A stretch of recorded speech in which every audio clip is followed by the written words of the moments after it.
Vamos de apuração por aqui. O presidente da Câmara dos Deputados, Hugo Motta, confirmou hoje o rompimento da relação institucional com o líder do PT na casa, Lindbergh Farias. Informação adiantada pelo jornal Folha de São Paulo. Eu e Pedro Venceslau ouvimos hoje lideranças da casa que afirmaram que essa tensão entre os deputados foi escalonada por episódios recentes. Vamos lembrar aqui alguns. A escolha de Hugo Motta, por exemplo, por Guilherme Derrite, para conduzir aquele texto e também as articulações do PL antifacção enviado ao Congresso pelo governo Lula.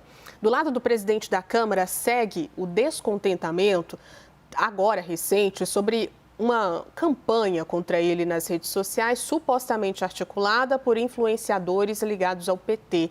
E Hugo Motta atribui a organização dessa ofensiva ao deputado petista também. Lindbergh Farias usou as redes sociais hoje para tratar desse tema. Ele afirmou, aspas, que se há uma crise de confiança, isso tem mais a ver com as escolhas do próprio Hugo Motta que ele tem feito. E que ele assuma as responsabilidades por suas ações, é o que diz Lindbergh, e não venha debitar isso na minha atuação como líder da bancada do PT, é o que diz a publicação do líder nas redes sociais. A avaliação de lideranças é que esse afastamento, claro, pode prejudicar o andamento de pautas de interesse do governo, já que não possui o PT uma quantidade suficiente de votos na casa para conduzir alguns debates. O desta semana, como a gente contou aqui agora, retoma esse impasse sobre a anistia aos condenados pelo 8 de janeiro após a prisão do ex-presidente Jair Bolsonaro. Essa crise, importantíssimo lembrar, ocorre em um momento em que também há um tensionamento entre Planalto e Senado Federal, como a gente adiantou aqui na CNN, para tentar driblar a indisposição de Davi Alcolumbre com a indicação de Jorge Messias ao STF e não a indicação de Rodrigo Pacheco. Governistas cogitam até a troca de uma das principais lideranças do PT na casa, o senador Jacques Wagner.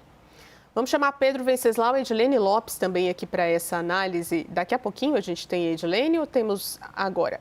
Daqui a pouquinho, Pedro Venceslau, o clima de fim de ano é de tensão total, né? Clima natalino na tensão, uma rusga com Hugo Motta, entre Planalto e Hugo Motta, governo e Hugo Motta, e também com Davi Alcolumbre. E aí, é claro que a gente fica aqui pensando, né? Estamos perguntando também para os líderes, como é que ficam as pautas de interesse do governo nesse sentido e se pautas bombas podem surgir para prejudicar o andamento do governo. A gente falou sobre uma preocupação, inclusive, dos governistas com pautas bomba que podem influenciar de alguma forma ou impactar o orçamento para 2026, que é um ano eleitoral.